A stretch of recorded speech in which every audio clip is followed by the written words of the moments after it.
Magbabantay po ang 1,800 pulis at 200 sundalo para matiyak ang seguridad ng Grand Coronation ng 65th Miss Universe sa January 30. Ayon yan kay NCRPO Chief Oscar Albayalde. Naasahang nasa 15,000 ang manonood sa naturang event. Kanina nag-inspeksyon sila sa SM Mall of Asia Arena kung saan gaganapin ang Miss Universe pageant.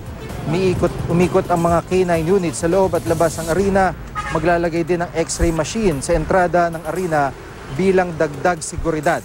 Hindi naman maglalagay ng signal jammer ang pulis para maiwasang magkaproblema sa kanilang koordinasyon.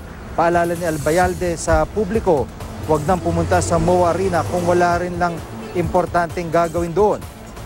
Simula bukas, magpapatupad ng mga checkpoint sa MOA Arena. Patuloy rin ang clearing operation ng mga otoridad para alisin ang mga sakyang iligal na nakaparada sa kalsada.